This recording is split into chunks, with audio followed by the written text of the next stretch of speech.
Stiff me on overtime, cue the long, expensive revenge. This happened in the early 2000s when I joined a startup. We agreed on a salary and no paid overtime and an evaluation in 3 months and then annually. Standard stuff. Mostly it was a very mediocre salary for the work, but I really liked work itself, which was extremely interesting and challenging. For me, even if the finances were so-so, I felt I would learn a lot of skills which would be useful in the future. After 3 years and having 10 decent clients and a bunch of clients trialing and money rolling in, the talk turned to back pay and paid overtime plus compensating for past overtime. At that point, around 50 odd had been accrued, which is a lot. Legally it could not be back pay, so the talk was always of a discretionary bonus. Now at this point, everyone is okay with this, myself included, and this was discussed in writing via company emails too, so I felt secure and that no bad will was in play. I felt the company should be able to afford the payment. Equally, I would happily settle for equity at a discount, which is legally possible there if cash flow was an issue. The discussions about back pay, possible equity and now start to drag on, and I was getting irked by this.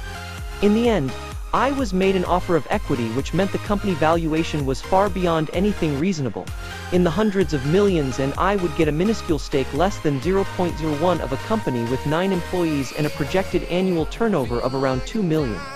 It was a FU of sorts to stiff me out of money, and I did not want to take that lying down. To say I was furious was an understatement. Anyway, the day he made that offer I handed in my resignation.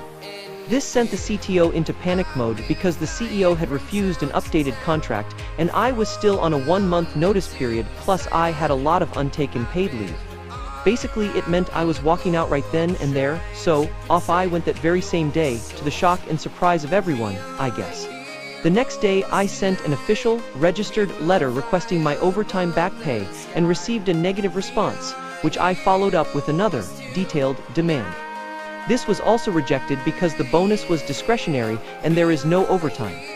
However, I would been seeking legal advice, and I understood that they do not have a leg to stand on if I am willing to pay for an attorney.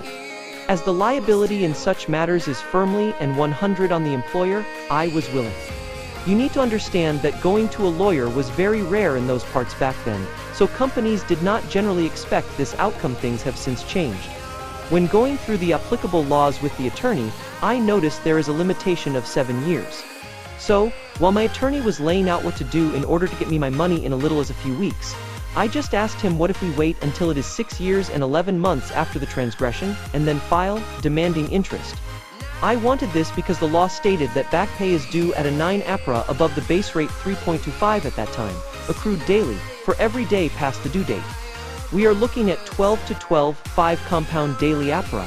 The risk is that the company folds in that time, but I decided to take that risk. I sent one final letter stating that I expect all the owed and accrued amounts to date to be paid immediately. Of course, nothing happened. For the next few years life rolled on, the company did grow and become a known player in the area. When the time came, I found an attorney and started the case. We had copies of all the communications, copies of the registered letters and responses. The back pay demanded now, including interest, was 112. What I did not know was that in addition to this that there are fixed penalties for each instruction to perform uncompensated overtime. The total demand was something like 135. To say that the CEOs, who is still CEO, lost his SHT would be an understatement.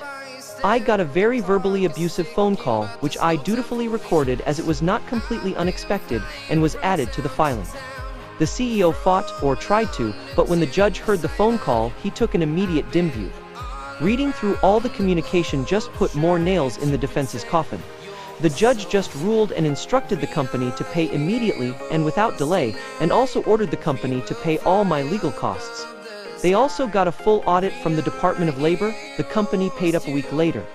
To add insult to injury, the evening of the court's decision, the CEO apparently got very drunk and crashed his car into another vehicle while drunk. He got a Dewey conviction and lost his driving license for half a year, and his insurance refused to pay out for the damages to his vehicle, brand new Mercedes S-Class, as he was drunk. All in all, a glorious day.